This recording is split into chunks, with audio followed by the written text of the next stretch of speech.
Hello friends, आपका स्वागत है आपके अपने YouTube channel A to Z NCERT facts में। तो आज हम लोग पढ़ने वाले हैं भारत के गवर्नर जनरल और वायसराय से टॉप 50 क्वेश्चन। तो चलिए टॉप 50 क्वेश्चन और उसके अलावा भी कुछ इंपॉर्टेंट क्वेश्चन तो चलिए शुरू करते हैं आज का पहला क्वेश्चन। तो पहला सवाल है हमारा, बंगाल में पहला गवर्नर जनरल कौन था?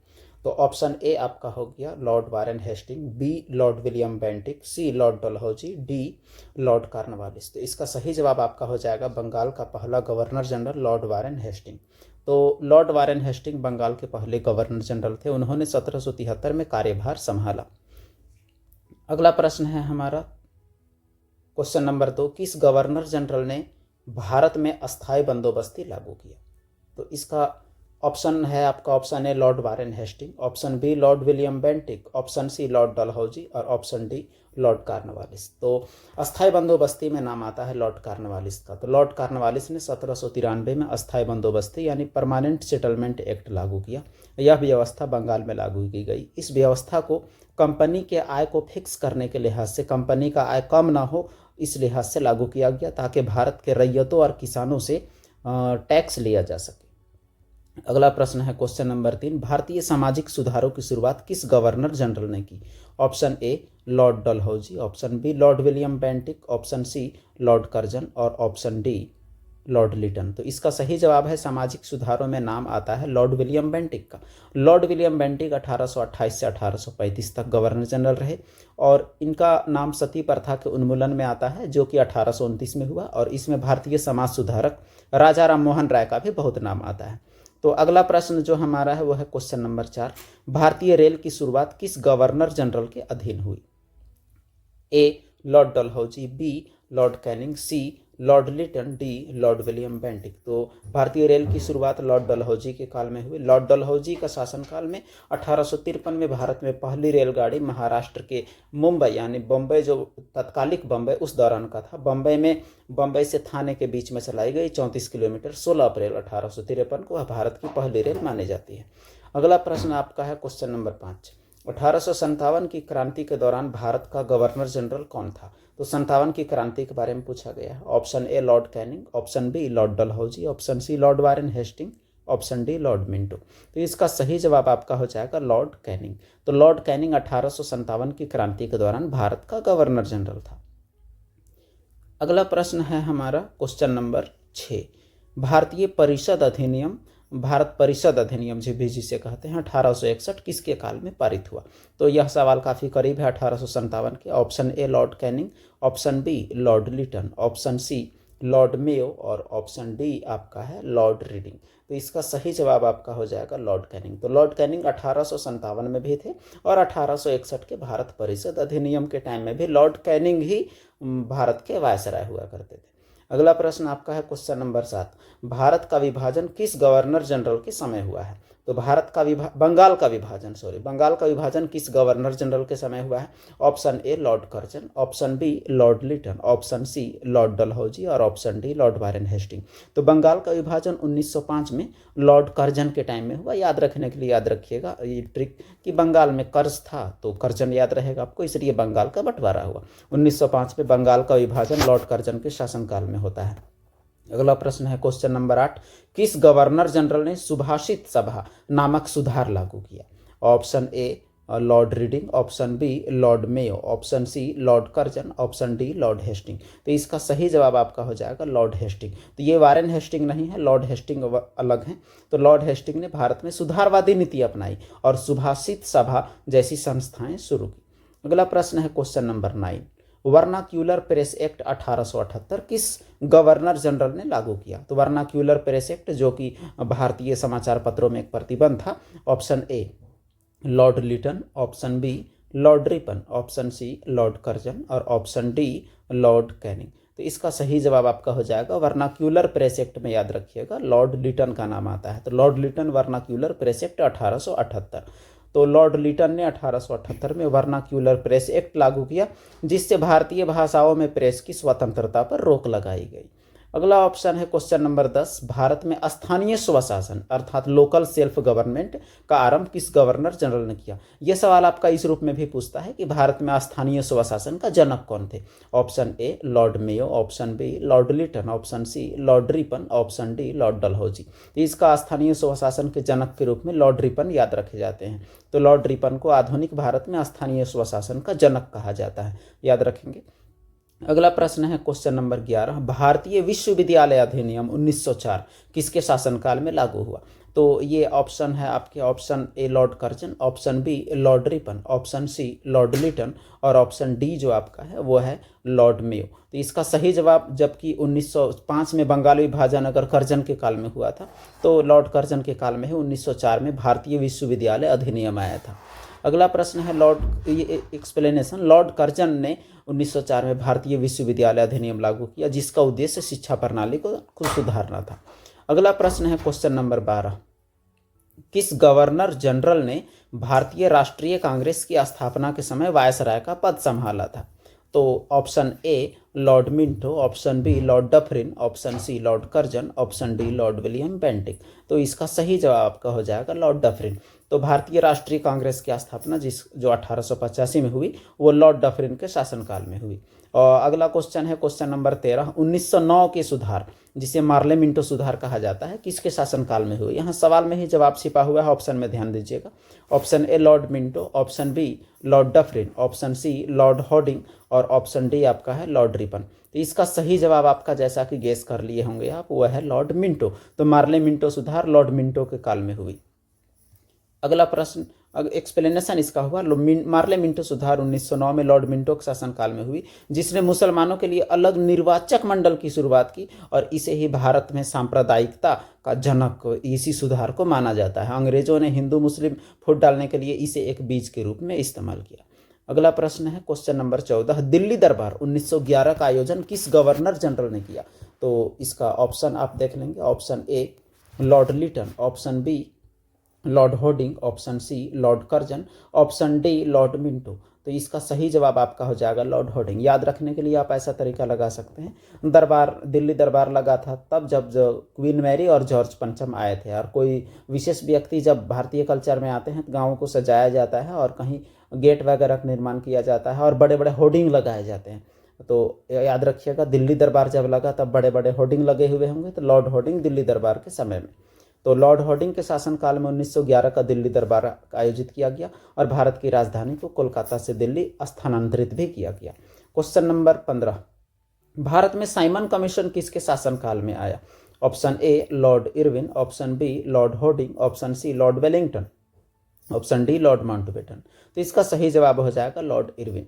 तो लॉर्ड इरविन के समय 1928 में साइमन कमीशन भारत आया जिसे भारतीयों ने विरोध स्वरूप काले झंडे दिखाए और साइमन कमीशन गो बैक के नारे लगाए। अगला प्रश्न है क्वेश्चन नंबर 16, गांधी इरविन समझौता किस गवर्नर जनरल के शासनकाल में हुआ। यहाँ भी आपका सवाल में ही जवाब है, option A Lord Wellington, option B Lord Irwin, option C lord Linlithgow और ऑप्शन डी लॉर्ड माउंटबेटन। तो इसका सही जवाब आप गेस कर लिए होंगे, उम्मीद है लॉर्ड इरविन। तो लॉर्ड इरविन के शासनकाल में 1931 में गांधी इरविन समझौता हुआ जिसमें सविनय अवज्ञा आंदोलन को समाप्त करने पर सहमति बनी और महात्मा गांधी ने इस आंदोलन को वापस ले लिया। अगला प्रश्न है हमारा क्वेश्चन नंबर 17, भारत छोड़ो आंदोलन किस गवर्नर जनरल के समय शुरू हुआ। भारत छोड़ो आंदोलन जो 1942 में हुआ था। Option A Lord Linlithgow, option B Lord Irwin, option C Lord Wellington और ऑप्शन डी लॉर्ड वेवेल। तो इसका सही जवाब हो जाएगा आपका लॉर्ड लिनलिथगो। तो लॉर्ड लिनलिथगो इसका सही जवाब है 1942 का। 1942 में भारत छोड़ो आंदोलन लॉर्ड लिनलिथगो के शासनकाल में शुरू हुआ था। अगला प्रश्न हमारा है क्वेश्चन नंबर 18, भारत की स्वतंत्रता के समय गवर्नर जनरल कौन था। तो option A Lord Mountbatten, option B lord Wavell, option C lord Linlithgow, option D lord Canning. तो इसका सही जवाब आपका हो जाएगा लॉर्ड माउंटबेटन। तो लॉर्ड माउंटबेटन 1947 में भारतीय स्वतंत्रता के समय भारत के गवर्नर जनरल थे और ये भारत में अंतिम अंग्रेजी गवर्नर जनरल हुए ब्रिटिशर्स में से। उन्होंने 15 अगस्त 1947 को भारत के स्वतंत्रता समारोह का संचालन किया। अगला प्रश्न आपका है क्वेश्चन नंबर 19, भारत के पहले भारतीय गवर्नर जनरल कौन थे, यानी इंडियन होने चाहिए। Option A Jawaharlal Nehru, option B C Rajagopalachari, option C doctor Rajendra Prasad और option D S Radhakrishnan. इसका सही जवाब हो जाएगा सी राजगोपालाचारी। सी राजगोपालाचारी भारत के पहले भारतीय गवर्नर जनरल थे और वे 1948 से 1950 तक इस पद पर बने रहे। तो अगला प्रश्न है क्वेश्चन नंबर 20, किस गवर्नर जनरल के कार्यकाल में सती प्रथा को समाप्त किया गया। तो ये इसका एक्सप्लेनेशन में पहले जवाब आपको दिया जा चुका है। तो चलिए ऑप्शन देख लेते हैं। Lord William Bentinck, option B Lord Dalhousie, option C Lord Curzon और ऑप्शन डी लॉर्ड लिटन। तो इसका जो सही जवाब हो जाएगा लॉर्ड विलियम बेंटिक। तो लॉर्ड विलियम बेंटिक के काल में सती प्रथा को समाप्त किया गया 1829 में। और इसमें एक भारतीय समाज सुधारक का नाम आता है राजाराम मोहन राय, आपको पता होगा। तो अगला प्रश्न है question number 21, government of India act 1935 किसके शासनकाल में आया था। आपको ईयर से गेस करना है कि उस दौरान कौन थे। Option A Lord Linlithgow, option B lord Wavell, option C Lord Irwin और ऑप्शन डी लॉर्ड माउंटबेटन। तो इसका सही जवाब हो जाएगा लॉर्ड लिनलिथगो। तो 1935 के दौरान Lord Linlithgow he government of India शासन एक्ट इनके काल में पारित हुआ। जो एक्ट 1935 वाला जो एक्ट था इनके काल में पारित किया गया। तो भारत का संविधान का आधार बना, बल्कि भारतीय संविधान का 70% इसी एक्ट से लिया गया है हूबहू। अगला प्रश्न है क्वेश्चन नंबर 22, किस गवर्नर जनरल ने रेल, डाक और टेलीग्राफ की शुरुआत की। तो एक साथ तीनों आपका पूछा गया है। Option A Lord Canning, option B Lord Dalhousie, option C Lord Ripon और option D Lord William Bentinck. तो इसका सही जवाब हो जाएगा लॉर्ड डलहौजी। लॉर्ड डलहौजी ने आधुनिक परिवहन संचार व्यवस्था का आरंभ किया, जिसमें रेल, डाक और टेलीग्राफ भी शामिल है। अगला प्रश्न है क्वेश्चन नंबर 23, प्रथम गोलमेज सम्मेलन जो 1930 में हुआ था किसके शासनकाल में हुआ। Option A lord Irwin, option B Lord Linlithgow, option C Lord Willingdon, option D lord Mountbatten. तो इसका जो सही जवाब हो जाएगा वो है आपका लॉर्ड इरविन। तो लॉर्ड इरविन के शासनकाल में पहला गोलमेज सम्मेलन हुआ। तो प्रथम गोलमेज सम्मेलन 30 में हुआ, दूसरा 31 में हुआ और तीसरा आपका 32 में हुआ। तो ये लॉर्ड इरविन के शासनकाल में हुआ। अगला प्रश्न है आपका क्वेश्चन नंबर 24, दूसरा गोलमेज सम्मेलन 1931 में भाग लेने के लिए गांधी जी किस गवर्नर जनरल के शासनकाल में लंदन गए थे। तो ये 1931 की बात की गई। Option A lord Willingdon, option B Lord Irwin, option C lord Linlithgow और ऑप्शन डी जो होता है वह है लॉर्ड बेवेल। तो इसका सही जवाब आपका हो जाएगा लॉर्ड इरविन। तो लॉर्ड इरविन के काल में 1931 में गांधी जी लंदन गए थे गोलमेज सम्मेलन में भाग लेने के लिए। तो द्वितीय गोलमेज सम्मेलन 1931 में लंदन में हुआ, जिसमें गांधी जी ने भाग लिया। और भीमराव अंबेडकर और तेज बहादुर सप्रू, ये दो नाम याद रखिएगा, ये तीनों गोलमेज सम्मेलन में भाग लेने वाले व्यक्ति हैं। अगला प्रश्न है क्वेश्चन नंबर 25, भारतीय राष्ट्रीय कांग्रेस का विभाजन 1907 में किस गवर्नर जनरल के शासनकाल में हुआ। तो इसका ऑप्शन आप देख लेंगे। इसका पहला ऑप्शन है lord Curzon, option B lord Minto, option C Lord Ripon और ऑप्शन डी लॉर्ड डफरिन। तो इसका जो सही जवाब आपका हो जाएगा वो है लॉर्ड मिंटो। तो लॉर्ड मिंटो के काल में भारतीय राष्ट्रीय कांग्रेस का विभाजन हुआ 1907 में, जो कि अधिवेशन सूरत में हुआ था। इसे आप याद रखेंगे, 7 से सूरत रास नहीं आया। तो 7 से सूरत रास नहीं आया में 7 से हो गया आपका 1907, सूरत में सूरत, रास में हुआ आपका रास बिहारी। तो जो अध्यक्ष थे लॉर्ड मिंटो के शासनकाल में ये सब हुआ। अगला प्रश्न है आपका ये 26, रॉलेट एक्ट 1919 किस गवर्नर जनरल के शासनकाल में पारित हुआ। तो ईयर्स आपको जाना है। Option A lord Minto, option B lord Hardinge, option C Lord Chelmsford और ऑप्शन डी लॉर्ड लिनलिथगो। इसका सही जवाब आपका हो जाएगा लॉर्ड चेम्सफोर्ड। तो रॉलेट एक्ट जो कि एक काला कानून था और लॉर्ड चेम्सफोर्ड के शासनकाल में पारित हुआ, जिसमें भारतीयों का असंतोष बढ़ा और जालियांवाला बाग हत्याकांड भी इसी एक्ट के खिलाफ बैठे हुए लोगों पर किया गया था। अगला प्रश्न है क्वेश्चन नंबर 27, जालियांवाला बाग हत्याकांड किसके शासनकाल में हुआ। तो आपको पिछले सवाल से हिंट मिलेगा। Option A lord Chelmsford, option B lord Hardinge, option C lord Linlithgow और ऑप्शन डी लॉर्ड विलिंगटन। इसका सही जवाब हो जाएगा आपका लॉर्ड चेम्सफोर्ड। तो जालियांवाला बाग हत्याकांड जो कि 13 अप्रैल 1919 को हुआ था, लॉर्ड चेम्सफोर्ड के शासनकाल में जनरल डायर के आदेश से हुआ था। अगला प्रश्न आपका है क्वेश्चन नंबर 28, भारत के पहले वायसराय कौन थे। यहाँ वायसराय पूछा गया है, यानी 1857 में ही तो वायसराय सबसे पहले बने, तो वही आपको जाना है। Option A Lord Dalhousie, option B Lord Canning, option C Lord William Bentinck, option D lord Curzon. तो इसका सही जवाब आपका हो जाएगा भारत के पहले वायसराय लॉर्ड कैनिंग। और भारत के अंतिम गवर्नर जनरल का बात आएगा तो भी लॉर्ड कैनिंग का नाम आएगा। तो लॉर्ड कैनिंग 1857 होना चाहिए, 58 में बने वायसराय, 57 में गवर्नर जनरल थे, तो 58 सही है। 58 में जब भारत शासन अधिनियम आया तो लॉर्ड कैनिंग जो मौजूदा भारतीय गवर्नर जनरल थे उनके पद का नाम बदलकर भारत का वायसराय किया गया। अगला प्रश्न है क्वेश्चन नंबर 29, किस गवर्नर जनरल ने के शासनकाल में इलाहाबाद समझौता यानी 1765 हुआ। यहाँ इलाहाबाद संधि वर्ड ज़्यादा सुटेबल होगा आपका। ये संधि क्या थी इसके बारे में भी अभी हम लोग जानेंगे, पहले ऑप्शन देख लेते हैं। ऑप्शन ए आपका है लॉर्ड क्लाइव और रॉबर्ट क्लाइव भी हो सकता है, option B Lord Dalhousie, option C lord Wavell और ऑप्शन डी लॉर्ड कर्जन। तो इसका सही जवाब जो आपका हो जाएगा वो हो जाएगा लॉर्ड क्लाइव। तो रॉबर्ट क्लाइव यहाँ, तो हम लोग जानते हैं इलाहाबाद समझौता के बारे में। तो रॉबर्ट क्लाइव या लॉर्ड क्लाइव के शासनकाल में 1765 में इलाहाबाद संधि हुआ और यह संधि बक्सर की लड़ाई जो 1764 में हुई थी, उस लड़ाई में मुगल शासक और मीर कासिम और शुजाउद्दौला जो अवध के शासक थे उनके हारने के बाद अंग्रेज और बंगाल के शासक के बीच हुआ। और इसमें क्या हुआ कि बंगाल, बिहार और उड़ीसा पर कंपनी का नियंत्रण स्थापित हुआ और यही हुआ आपका गुलामी का दौर हमारा शुरू हुआ इसी के साथ में इलाहाबाद संधि जो कि 12 अगस्त 1765 को हुआ था। तो अगला प्रश्न देखते हैं हम लोग क्वेश्चन नंबर 30, भारत में प्रथम नियमित जनगणना किस गवर्नर जनरल के शासनकाल में हुई, यानी पहला नियमित जनगणना जब से रेगुलर हर 10 साल में होता है। Option A Lord Ripon, option B Lord Canning, option C lord Minto, option D lord Hardinge. तो इसका जो सही जवाब हो जाएगा आपका लॉर्ड रिपन। तो लॉर्ड रिपन के काल में भारत में पहली जनगणना शुरू हुई, नियमित वाली जनगणना। तो प्रथम जनगणना 1881 में लॉर्ड रिपन के शासनकाल में हुई।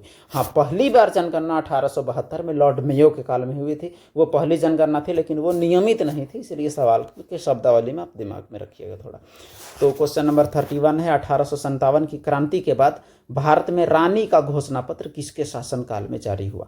तो इसका ऑप्शन देख लेंगे आप। Option A Lord Canning, option B Lord Dalhousie, option C Lord William Bentinck और ऑप्शन डी लॉर्ड लिटन। तो इसका जो सही जवाब आपका हो जाएगा वो है लॉर्ड कैनिंग। तो लॉर्ड कैनिंग के टाइम में ही 1857 की क्रांति हुई और जो 1858 का भारत शासन अधिनियम इनके काल में ही आया और रानी का घोषणा पत्र इनके काल में ही जारी हुआ, जिसमें घोषणा हुआ कि अब से महारानी विक्टोरिया ही भारत की साम्राज्ञी होंगी। अगला प्रश्न है हमारा क्वेश्चन नंबर 32, अस्थाई बंदोबस्ती परमानेंट सेटलमेंट एक्ट किस गवर्नर जनरल ने शुरू की। यह सवाल में शायद दोहराव है, बस अलग एग्जाम में पूछा गया। Option A lord William Bentinck, option B Lord Warren Hasting, option C lord Wellesley और ऑप्शन डी लॉर्ड कार्नवालिस। तो इसका सही जवाब आपका हो जाएगा लॉर्ड कार्नवालिस। तो अस्थाई बंदोबस्ती जिसे इस्तमरारी बंदोबस्ती भी कहा जाता है 1793 में लॉर्ड कार्नवालिस ने शुरू किया, जिससे जमींदारों को अस्थायी रूप से लगान निर्धारित करने का अधिकार मिला। अगला प्रश्न है क्वेश्चन नंबर 33, पहली जनगणना किसके काल में हुई। जो पहले बोला गया वो आपका सवाल हाजिर हो गया। ये ऑप्शन ए आपका है lord William Bentinck, option B Lord Ripon, option C Lord Lytton और ऑप्शन डी लॉर्ड मेयो। तो इसका जो सही आंसर हो जाएगा वो होगा लॉर्ड मेयो, जो कि अभी आपको बताया गया था। लॉर्ड मेयो के काल में 1872 में भारत की पहली जनगणना हुई। लॉर्ड मेयो एक ऐसे गवर्नर जनरल हुए जिनका हत्या हुआ है। यहाँ एक व्यक्ति शेर खान के द्वारा अंडमान निकोबार में लॉर्ड मेयो का हत्या किया गया था। तो अगला प्रश्न है क्वेश्चन नंबर 34, भारत में द्वैध शासन डायरकी प्रणाली किस अधिनियम के तहत लागू हुई। यहाँ लागू होने की बात की गई है। Option A government of India act 1858, government of India act 1909, government of India act 1919, government of India act 1935। तो इसका सही जवाब जो आपका हो जाएगा गवर्नमेंट ऑफ इंडिया एक्ट 1919। इसमें द्वैध शासन लागू हुआ। हालांकि द्वैध शासन खत्म किया गया पहली बार, पहले तो लागू था गवर्नर के टाइम में, 1773 में द्वैध शासन खत्म किया गया और दोबारा 1919 में इसे लागू भी किया गया, जिसमें प्रांतीय सरकारों की शक्तियों का विभाजन हुआ। अगला प्रश्न है क्वेश्चन नंबर 35, किस गवर्नर जनरल के समय भारतीय डाक टिकटों का प्रथम बार उपयोग हुआ। तो ये सवाल एक बार आया हुआ है लेकिन उसमें शब्दावली अलग था थोड़ा, उसमें 3 चीज़ों को समाहित किया गया था। उम्मीद है इसका जवाब आप जरूर देंगे। Option A Lord Canning, option B Lord Dalhousie, option C Lord William Bentinck और ऑप्शन डी लॉर्ड रिपन। तो इसका जो आपका सही जवाब हो जाएगा वो है लॉर्ड डलहौजी। लॉर्ड डलहौजी का काल भी कई प्रकार के सुधारों के लिए जाना जाता है, खास करके तकनीकी, परिवहन और समाज सुधारों के लिए भी। लॉर्ड डलहौजी के समय भारतीय डाक टिकटों का प्रथम बार उपयोग 1854 में हुआ। अगला प्रश्न है क्वेश्चन नंबर 36, किस गवर्नर जनरल के शासनकाल में विधवा पुनर्विवाह अधिनियम 1856 पारित हुआ?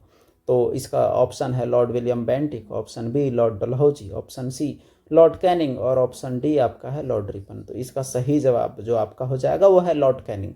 तो लॉर्ड कैनिंग के काल में विधवा पुनर्विवाह अधिनियम पारित हुआ। अगला प्रश्न है क्वेश्चन नंबर 37, पहला आंग्ल मराठा युद्ध यानी अंग्रेजों और मराठों के बीच जो 1775 से 82 के बीच हुआ, जिसमें सालबाई की संधि आपको पिछले वीडियो में बताया गया था, के दौरान गवर्नर जनरल कौन थे? तो इसका जो ऑप्शन है वो आपका है Lord Clive, Robert Clive, option B Lord Warren Hasting, option C Lord Cornwallis और option D Lord William Bentinck. तो इसका जो आपका सही जवाब जो हो जाएगा लॉर्ड वारेन हेस्टिंग। तो पहला आंग्ल मराठा युद्ध 1775 से 82 तक लॉर्ड वारेन हेस्टिंग जो बंगाल के पहले गवर्नर थे, गवर्नर जनरल, उनके काल में हुआ। अगला प्रश्न है क्वेश्चन नंबर 38, किस गवर्नर जनरल ने भारत में डॉक्ट्रिन ऑफ लैप्स, जिसे राज्य हड़प नीति बोलते हैं, उसे लागू किया? तो राज्य हड़प नीति के लिए कुख्यात व्यक्ति का नाम बताना है। Option A Lord Dalhousie, option B Lord Canning, option C Lord Curzon और option D Lord William Bentinck. तो इसका जो आपका सही जवाब हो जाएगा वो है लॉर्ड डलहौजी। तो लॉर्ड डलहौजी के काल में यह डॉक्ट्रिन ऑफ लैप्स यानी राज्य हड़प नीति लागू हुआ, जिसमें कोई भी राज्य बिना उत्तराधिकार का नहीं रह सकता था। बिना उत्तराधिकारी वाले राज्यों को ब्रिटिश सरकार हड़प के मिला लिया। और जैसे अगर किसी का उत्तराधिकार का मृत्यु हो जाता है तो वो गोद लेके अपना उत्तराधिकार नहीं बना सकता। यही गोद लेने वाले मसले पर नाना साहब और रानी लक्ष्मीबाई से अंग्रेजों का लड़ाई हुआ था। अगला प्रश्न है हमारा क्वेश्चन नंबर 39, भारत का पहला रेल मार्ग बॉम्बे से ठाणे किसके शासनकाल में शुरू हुआ? बस सवाल का रूप बदला हुआ है। Option A Lord Dalhousie, option B Lord William Bentinck, option C lord Canning, option D lord Hardinge. तो इसका सही जवाब आपका हो जाएगा लॉर्ड डलहौजी। भारत का पहला रेल मार्ग 1853 में लॉर्ड डलहौजी के शासनकाल में बॉम्बे से ठाणे के बीच शुरू हुआ। अगला प्रश्न है क्वेश्चन नंबर 40, हंटर आयोग की स्थापना किस गवर्नर जनरल के समय हुई थी? Option A lord William Bentinck, option B Lord Ripon, option C Lord Dalhousie, option D lord Minto. तो इसका जो सही जवाब जो होगा वो होगा लॉर्ड रिपन। तो लॉर्ड रिपन के काल में हंटर आयोग की स्थापना हुई, जिसने भारतीय शिक्षा सुधार की सिफारिशें दी थी, रिकमेंड किया था कि भारत में शिक्षा का सुधार कैसे होना चाहिए। अगला प्रश्न है क्वेश्चन नंबर 41, किस गवर्नर जनरल के कार्यकाल में आधुनिक शिक्षा प्रणाली की शुरुआत हुई? तो option A lord Cornwallis, option B Lord Dalhousie, option C Lord William Bentinck, option D lord Hardinge. तो इसका जो सही जवाब है वो है लॉर्ड विलियम बेंटिक। तो लॉर्ड विलियम बेंटिक के काल में आधुनिक शिक्षा प्रणाली की शुरुआत हुई। जब मैकाले के प्रयास, उस दौरान एक व्यक्ति का नाम था मैकाले के प्रयासों से 1835 में आधुनिक शिक्षा प्रणाली की शुरुआत हुई और पहली बार 1 लाख का बजट शिक्षा के लिए उस दौरान लाया गया था विलियम बेंटिक के काल में। अगला प्रश्न है क्वेश्चन नंबर 42, भारतीय राष्ट्रीय कांग्रेस की स्थापना 1885 में किस गवर्नर जनरल के समय हुई? Option A Lord Ripon, option B Lord Dufferin, option C Lord Curzon, option D lord Hardinge. इसका जो सही जवाब है वो है लॉर्ड डफरिन। तो लॉर्ड डफरिन के काल में कांग्रेस का स्थापना हुआ।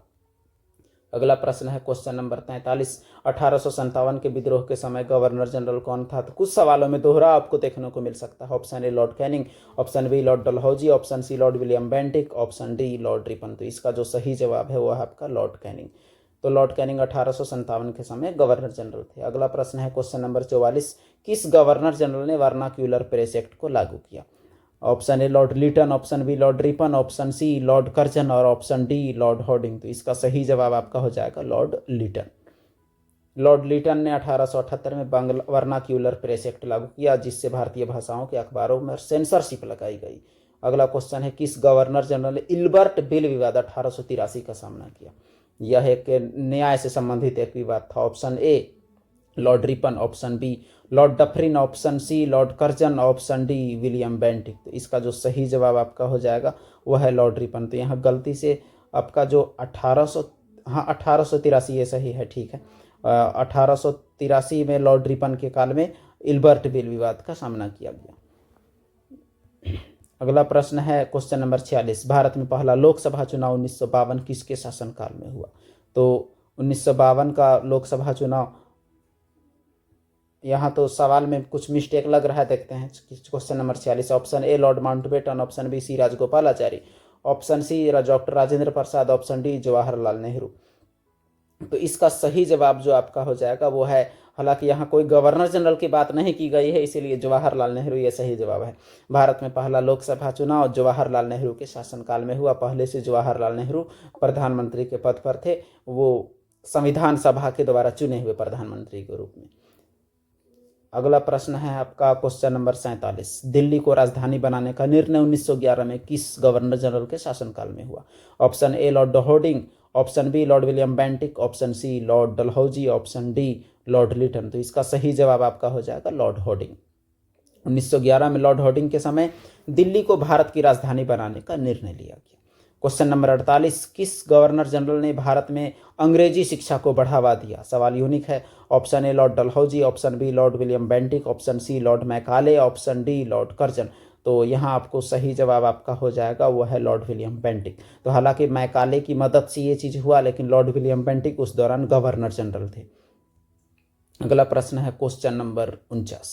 किस गवर्नर जनरल के शासनकाल में पहला आंग्ल सिख युद्ध, वहाँ आंग्ल सिख युद्ध 1845-1846 ये वाला लड़ा गया? तो option A Lord Dalhousie, option B Lord Hardinge प्रथम, option C Lord William Bentinck, option D Lord Ripon. तो इसका जो सही जवाब हो जाएगा लॉर्ड होर्डिंग प्रथम। तो लॉर्ड होर्डिंग 1, 2, 2 थे। तो दिल्ली दरबार, राजधानी परिवर्तन, ये सभी लॉर्ड होर्डिंग 2 के काल में हुए, और ये जो आंग्ल सिख युद्ध है 1845-46 ये लॉर्ड होर्डिंग प्रथम के काल में हुआ था।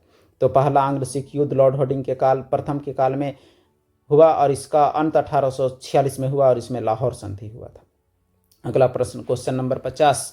किस गवर्नर जनरल ने भारतीय डाक प्रणाली का आधुनिकीकरण किया? तो बस शब्दों का फेर है, सवाल आपको पहले से पता है। Option A Lord Dalhousie, option B Lord Canning, option C Lord William Bentinck, और ऑप्शन डी लॉर्ड रिपन। तो इसका जो आपका सही जवाब हो जाएगा वो है लॉर्ड डलहौजी। तो लॉर्ड डलहौजी ने भारतीय डाक प्रणाली का आधुनिकीकरण किया और 1854 में डाक विभाग की स्थापना की। अगला प्रश्न है क्वेश्चन नंबर 51। महात्मा गांधी किस गवर्नर जनरल के शासनकाल में भारत लौटे? तो यह सवाल काफ़ी यूनिक है, बीपीएससी में पूछा गया है। ऑप्शन ए लॉर्ड होर्डिंग द्वितीय, option B Lord Linlithgow, option C Lord Willingdon, और ऑप्शन डी लॉर्ड इरविन। तो इसका जो सही जवाब हो जाएगा लॉर्ड होर्डिंग 2। तो महात्मा गांधी 9 जनवरी 1915 को दक्षिण अफ्रीका से भारत लौटे। उस दौरान लॉर्ड होर्डिंग द्वितीय भारत के गवर्नर जनरल थे। अगला प्रश्न है क्वेश्चन नंबर 52। किस गवर्नर जनरल के समय प्रार्थना समाज और आर्य समाज का उदय हुआ? आर्य समाज याद रखिएगा 1875 के आसपास की बात है। तो option A Lord Canning, option B Lord Mayo, option C Lord Ripon, और ऑप्शन डी लॉर्ड लिटन। तो इसका जो सही जवाब हो जाएगा वो है आपका लॉर्ड मेयो। तो लॉर्ड मेयो के काल में आर्य समाज और प्रार्थना समाज का उदय हुआ। तो प्रार्थना समाज 1867 और आर्य समाज दयानंद सरस्वती 1875। Question number 53। भारत छोड़ो आंदोलन किस वायसराय के समय हुआ? तो option A Lord Wavell, option B Lord Linlithgow, option C Lord Willingdon, और ऑप्शन डी आपका है लॉर्ड माउंटबेटन। तो इसका जो सही जवाब हो जाएगा वो है लॉर्ड लिनलिथगो के काल में भारत छोड़ो आंदोलन 1942 वाला हुआ। तो अगला प्रश्न आपका है question number 54। Pitt's India Act 1784 किसके शासनकाल में पारित हुआ? तो देखिए इसमें आपको ईयर से जाना है। इसका सही ऑप्शन है आपका Warren Hasting, option B Lord Cornwallis, option C Lord William Bentinck, और ऑप्शन डी लॉर्ड वेलेस्ली। तो इसका जो सही जवाब हो जाएगा Lord Warren Hastings. Pitt's India Act 1784 में लॉर्ड वारेन हेस्टिंग के शासनकाल में हुआ, जिसने कंपनी के प्रशासन में सरकारी नियंत्रण को बढ़ावा दिया और अंग्रेज कंपनी में ज़्यादा पावरफुल साबित हुई। अगला प्रश्न है क्वेश्चन नंबर 55। किस गवर्नर जनरल के शासनकाल में भारतीय प्रशासनिक सेवा आईएएस का गठन हुआ? तो जिसने सिविल सेवा का जनक भी कहा जाता है। Option A Lord Dalhousie, option B Lord Ripon, option C Lord Macaulay, option D Lord Cornwallis. तो इसका जो सही जवाब हो जाएगा वो है लॉर्ड कार्नवालिस। तो भारतीय प्रशासनिक सेवा की नींव लॉर्ड कार्नवालिस के शासनकाल में पड़ी। अगला प्रश्न है क्वेश्चन नंबर 56। किस वायसराय के कार्यकाल में साइमन कमीशन भारत आया था? Option A Lord Linlithgow, option B Lord Willingdon, option C Lord Irwin, option D Lord Reading. तो इसका जो सही जवाब हो जाएगा वो आपका है लॉर्ड इरविन। तो लॉर्ड इरविन के काल में साइमन कमीशन भारत आया था, जिसका विरोध साइमन कमीशन गो बैक के नारों के साथ किया गया।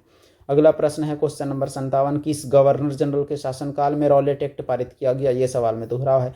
Option A Lord Ripon, option B Lord Dufferin, option C Lord Chelmsford, option D Lord Hardinge. तो इसका जो सही जवाब हो जाएगा वो है आपका लॉर्ड चेम्सफोर्ड। अगला प्रश्न है क्वेश्चन नंबर 58। भारत के विभाजन के समय वायसराय कौन थे? ये सही सवाल है आपका। Option A Lord Wavell, option B Lord Mountbatten, option C Lord Wellington, option D Lord Linlithgow. तो इसका जो सही जवाब आपका हो जाएगा लॉर्ड माउंटबेटन। तो लॉर्ड माउंटबेटन भारत विभाजन के समय भारत के वायसराय थे। अगला प्रश्न है क्वेश्चन नंबर 59, किस गवर्नर जनरल ने सत्याग्रह आंदोलन के दौरान महात्मा गांधी से बात की? तो option A Lord Wellington, option B Lord Irwin, option C Lord Mountbatten, option D Lord Wavell. तो इसका सही जवाब आपका है लॉर्ड इरविन। तो गांधी इरविन समझौता आपने सुना भी होगा। तो 1931 में महात्मा गांधी ने सविनय अवज्ञा आंदोलन के दौरान बात किया था। अगला प्रश्न है आज का आखिरी सवाल, भारतीय संविधान लागू होने 1950 के समय भारत के गवर्नर जनरल कौन थे? तो option A Lord Mountbatten, option B C Rajagopalachari, option C doctor Rajendra Prasad और ऑप्शन डी जवाहरलाल नेहरू। तो इसी के साथ हमारा आज का क्लास खत्म होता है। इसका सही जवाब आपका हो जाएगा सी राजगोपालाचारी। तो सी राजगोपालाचारी भारतीय संविधान लागू होने के समय 26 जनवरी 1950 तक भारत के गवर्नर जनरल थे। और इसी के साथ गवर्नर जनरल की प्रणाली की समाप्ति हुई और इसी के साथ हमारा वीडियो भी समाप्त होता है। तो आपको अगर मेरा काम पसंद आता है, हमारा काम, तो हमारे काम को प्रमोट करने के लिए लाइक ज़रूर करें और बाकी ज़रूरतमंदों तक इस वीडियो को पहुंचाएं जो भी लाभान्वित हो सकते हो। फिर मिलेंगे अगले वीडियो में। धन्यवाद।